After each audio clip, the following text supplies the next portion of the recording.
All student all my channel 2%। तो सभी श्रोताओं का मेरा शांत नमस्कार और सभी श्रोताओं से विनम्र निवेदन है, हमारे चैनल पर आप नए हैं तो चैनल को सब्सक्राइब करना, लाइक करना, फॉलो करना ना भूलें और वीडियो को शेयर भी करते रहें, जिससे दूसरे लोग भी लाभान्वित होते रहें। क्योंकि इस समय आपका टेट का परीक्षा फरवरी में अब कुछ ही दिन बाकी है। टेट और पेट सीटेट और पेट की हम उसमें डाल रहे हैं विशेष। इसमें बाल विकास से संबंधित प्रश्न जो बहुत कंफ्यूजन के साथ आता है। इसके बाद कौन किसने क्या कहा, आवाज उसी में अधिगम से संबंधित हम लेकर आए हैं, बाल विकास फिलॉसफी से लेकर दर्शन से। तो पहला हमारा मोटिवेशनल वाक्य रहता है और मोटिवेशनल वाक्य के साथ हम अपने असली बिंदु पर चलते हैं, जो नियमित रूप से आपको अपना समय निकाल करके आपके भविष्य को उज्जवल बनाने के लिए हम दिन रात आप प्रयत्नशील रहते हैं। तो पहला हमारा मोटिवेशनल वाक्य है, knowledge is not power. Knowledge is not power. Knowledge is not power, ज्ञान शक्ति नहीं है। The implementation of knowledge is power, उसका उपयोग, ज्ञान का उपयोग ही शक्ति होती है। दूसरा, home is dark without father, वह घर अंधेरा होता जहां माता नहीं होती है। और life is dark without father, और जिस बच्चे के सिर से माता पिता का साया उठ जाता तो घर अंधेरा हो जाता और बच्चे का जीवन शून्य हो जाता है। तो इस तरह तीसरा है, 28 of 2026 Wednesday, 28 Wednesday January 28, life is precious gift with no promises of tomorrow, so cherish each moment, care for yourself and above all be thankful for the blessing of one more day। चौथा हिंदी में, पिता के द्वारा डांटा हुआ पुत्र, पिता के द्वारा डांटा हुआ पुत्र और गुरु के द्वारा डांटा हुआ शिष्य और सुनार के द्वारा पीटा हुआ सोना, ये हमेशा आभूषण की तरह बनते हैं, आभूषण ही बनते हैं, अर्थात वो तीनों ही चमकते हैं। और पांचवा हिंदी में है, समय कभी नहीं रुकता, जो उसके साथ चलता है वही जीतता है। समय कभी नहीं रुकता, जो उसके साथ चलता वही जीतता है। समय पर एक कविता हमने लिखा है, समय का जो रखता ध्यान, समय का जो रखता ध्यान जग में होता उसका मान। समय का जो रखता है ध्यान जग में होता है उसका मान। समय को जो खोता है, समय को जो खोता है बाद में वो रोता रहता है, बाद में वो रोता रहता है। समय कभी नहीं रुकता है, समय कभी नहीं रुकता है, चलता है बस चलता है, सफल वही यहाँ रहता है जो समय के साथ चलता है। इसके बाद अंतिम है, परिवार बहुत जरूरी है। परिवार बहुत जरूरी है, बिना परिवार का इंसान कटी हुई पतंग की तरह होता है, जिसे लोग या तो लूट लेते हैं या फिर फाड़ देते हैं। इसलिए परिवार से जुड़े रहिए, मुसीबत में सिर्फ परिवार ही काम आता है। Today is our motivational sentences by JP Verma. तो जुकाम के नाते गला कुछ बैठा हुआ है, इससे थोड़ा दिक्कत हो रही है। कल के कमेंट में आया था कि थोड़ा स्पष्ट रूप से पढ़ाते तो अच्छा है, लेकिन कुछ स्पष्ट रूप से दिया करिए।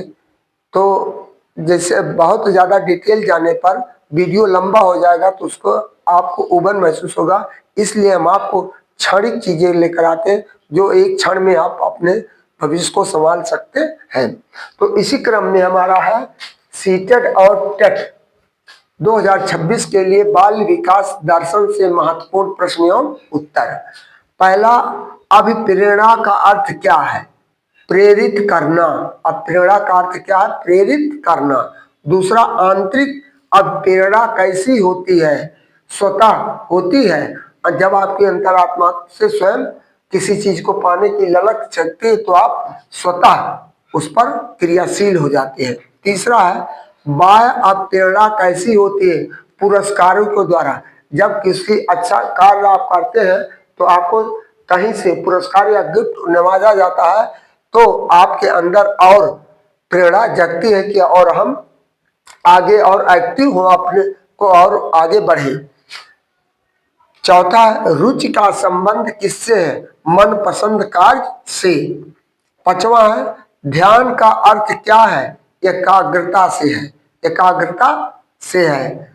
छठवां है स्मृति का संबंध किससे है और कितने प्रकार के स्मृति होते हैं?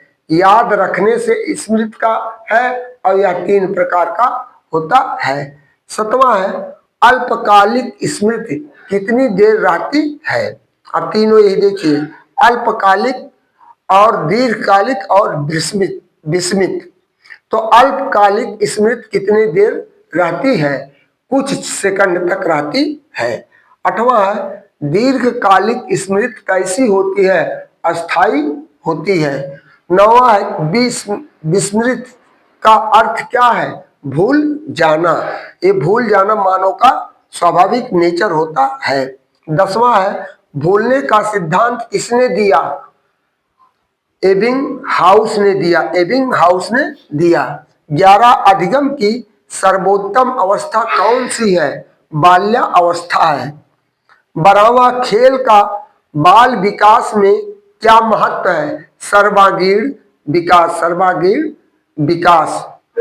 13वां है कल्पना शक्ति का विकास कब अधिक होता है? बाल्यावस्था में अधिक होता है। 14वां है नैतिक विकास का सिद्धांत किसने दिया? कोहल वर्ग ने दिया है।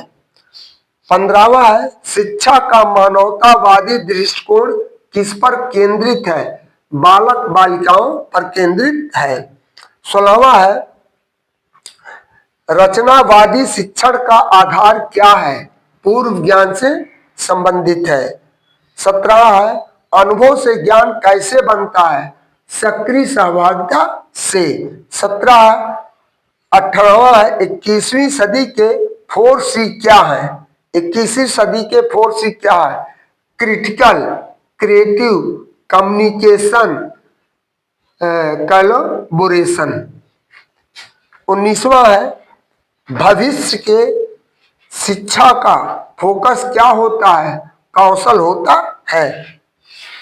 20वां है प्रभावी अधिगम की पहचान क्या है? स्थानांतरण। क्या है? स्थानांतरण। 21वां अधिगम का अंतिम प्रमाण क्या होता है? व्यवहार प्रदर्शित परिवर्तन। 22वां CDP का केंद्रीय सिद्धांत क्या है? व्यक्तिगत भिन्नता। CDP का क्या? व्यक्तिगत भिन्नता। और 23वां है टेट में CDP क्यों महत्वपूर्ण है? बाल केंद्रित शिक्षा के लिए महत्वपूर्ण है। 24वां समग्र विकास का अर्थ क्या है? सभी पक्षों का विकास। तो 25वां है शारीरिक विकास का महत्व क्या है? स्वस्थ शरीर। 25वां महत्व क्या है? 26वां है मानसिक विकास किससे जुड़ा है? सोच से जुड़ा है। 27वां सामाजिक विकास किससे जुड़ा है? सहयोग से। सहयोग से, मानसिक सोच से और सामाजिक सहयोग से। 28वां है भावनात्मक विकास का लक्ष्य क्या है? संतुलन से। 29वां नैतिक विकास का लक्ष्य क्या है? सही गलत की समझ से। 30वां आध्यात्मिक विकास का अर्थ क्या है? आध्यात्मिक मूल्य। 31वां है मूल्य शिक्षा। मूल शिक्षा कब प्रभावी होती है? व्यवहार में। 32वां छिपा हुआ पाठ्यक्रम क्या है? अनौपचारिक सीख। 33वां अंतिम है, विद्यालय संस्कृत का प्रभाव क्या है? व्यवहार निर्माण। तो इस तरह से एक बार थोड़ी सी हम आपको एक कहानी के रूप में बताना चाहते हैं। एक बार एक शिक्षिका अपने क्लासरूम में गई और वहां एक शब्द लिख दी, ब्रेक। क्या लिख दी? ब्रेक। लिखे ब्रेक। तो शिक्षिका ने प्रत्येक बच्चों से, तो बच्चों बड़े गाने में हो गए कि पजिल्ड होने, परेशान हुए।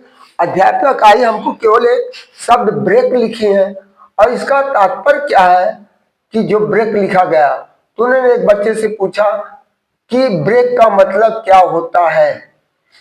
तो बच्चे ने कहा रोक लगाना, रोक लगाना। तो कहा गाड़ी का ब्रेक क्या होता है? तो बगल से गाड़ी का ब्रेक इसलिए होता है, गाड़ी जब तेज या धीमी गति से जब कोई चलाना होता है तो उसे हम ब्रेक के द्वारा नियंत्रित करते हैं। तो दूसरे से पूछे उससे लाभ क्या होता है? उसने कहा इससे हमें दुर्घटनाएं होने से हम बच जाते हैं। तो उसने फिर एक लड़के से पूछा परिवार में ब्रेक और अध्यापक के ब्रेक का क्या मतलब होता है? तो उस चुप, कुछ नहीं बोला। तो वो मैडम ने समझाया कि उसी तरह जिस तरह मोटर गाड़ियों में ब्रेक का प्रयोग होता है, उसी तरह आप सभी शिक्षकों, सभी छात्रों के लिए ब्रेक, माता पिता का ब्रेक और गुरु का ब्रेक ही आपके जीवन को उज्जवल बनाता है। यदि आप जैसे कह रहे हैं कि गाड़ी में ब्रेक ना हो, फेल हो जाने के बाद आपका एक्सीडेंट होगा, आपका जीवन समाप्त हो जाएगा, अंग भंग हो जाएंगे, उसी तरह माता पिता या गुरु आपको ब्रेक ना लगाएं तो आप भी गलत रास्ते पर चले जाएंगे और आपका जीवन जाने को किधर जाएगा? और कहीं न कहीं गलत रास्ता चुन करके आप स्वयं को बर्बाद हो जाएंगे और परिवार के साथ साथ माता पिता को ले का नाम भी, खानदान का नाम भी, यहाँ तक कि खानदान, गांव, घर, एरिया का नाम भी आप डुबो देंगे। जैसे कि आज वर्तमान समय में सरकार देखें, दो एक चीजें से बहुत बुरी तरह घिरी हुई, UGC grant commission, university grant commission. जैसे कि आज ब्राह्मण वर्ग, सवर्ण वर्ग तो ज्यादा इस पर खिलाफ है, यूजीसी ग्रांट कमीशन पर, जबकि होना नहीं चाहिए। इसमें कोई बहुत बड़ी बात नहीं है। जैसे जब एससी एसटी, मुस्लिम, बैकवर्ड, राष्ट्रपति, जज, न्यायाधीश हो सकते हैं तो किसी विश्वविद्यालय के वाइस चांसलर और प्रोफेसर क्यों नहीं हो सकते हैं? क्योंकि आज उनको इसलिए लग रहा है, क्योंकि जितने भी लगभग किसी भी डिग्री कॉलेज, अच्छे अच्छे तकनीकी यूनिवर्सिटियों में देख लीजिए, वहाँ 90% सवर्ण ही सब भरे हुए हैं और वहीं से जो क्रीम बॉडी बच्चे शिक्षित होकर निकलते हैं। तो वहाँ उनके साथ इतना भेदभाव होता है, प्रैक्टिकली सब्जेक्ट में मूलतः भेदभाव होता है। ये हमारे ये बैकवर्ड है, एससी है, मुसलमान है, माइनॉरिटी का, इसको क्यों इतना नंबर दे दे? तो वहीं से, और इसके बाद इंटरव्यू जब होता है वहां पर भी ये चीज बहुत कम लगी। जब इसके बाद मुलायम सिंह मुख्यमंत्री हुए थे तो उन्होंने स्केलिंग पद्धति दे दिया कि इसमें जो लड़का इसमें मेन परीक्षा में, मुख्य परीक्षा में इतना अंक पाया है तो उसमें 40% उसको देना अनिवार्य हो जाएगा। लेकिन ये हर जगह वो 15 हो करके आप ऊंचे ऊंचे स्थानों पर बैठते चले जा रहे हैं। लेकिन आप यदि अब कहीं जा रहे हैं तो उनके लिए बहुत है। पहले यही मोदी, उनके लिए सनातनी धर्म हिंदू थे, मोदी आवाज हुई मोदी, मोदी को तेली कह रहे हैं, उसको गाली दे रहे हैं, तो आज उनके लिए वो बहुत खराब कर दिए हैं मोदी, अमित शाह। और उसके लिए जब सबको पीस रहे थे तो बड़ी खुशी की बात हो रही थी। तो इसके लिए बहुत किसी को तूल देने की बात नहीं है। आप सभी बंधुओं से मेरा निवेदन है कि आप, जब आप चोर नहीं तो क्यों डरते हैं?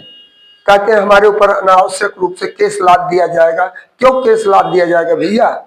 जब आप कोई गलती नहीं करेंगे तो आपके ऊपर जबरदस्ती क्यों केस लाद देगा? एससी एसटी तो मायावती जी ने लगाया था, तो क्या शब्द को ऊपर जबरदस्ती SC/ST लगा दिया गया? उसका भी एक क्राइटेरिया निर्धारित किया गया है। तो उस क्राइटेरिया को देखिए, पहले कौआ कान लेकर उड़ गया है, अपना कान नहीं टोएंगे, कौआ पीछे दौड़ना शुरू कर दिए। उसी तरह हो हल्ला करके आप ये जान रहे हैं, बहुत मंथन के साथ ही अभी इसके बाद दिल्ली यूनिवर्सिटी में आपने देखा है लक्ष्मण जी को निकाल दिया गया है, और एक और महिला थी जो 14-14 साल की सेवा उन्होंने किया था, उनको निकाल दिया गया है। तो बताइए, शंभूनाथ जी को निकाल दिया, कोई मीडिया इसके लिए कोई आलोचना नहीं की थी। लेकिन आज यूजीसी यूनिवर्सिटी ग्रांट कमीशन जो आया है, तो इसमें वाइस चांसलर और प्रिंसिपल मुख्य रूप से दोषी होंगे, उन्हीं से सारा चीजें मांगा जाएगा। किस बच्चे के साथ कैसा भेदभाव हुआ, इसके लिए आपको बहुत सोचने की जरूरत नहीं है। इन्हीं शब्दों के साथ मैं सभी श्रोताओं को के उज्जवल भविष्य की कामना करते हुए अपने बाणी को विराम देते हैं और आपसे अलविदा चाहते हैं। गुड नाइट, थैंक यू, धन्यवाद।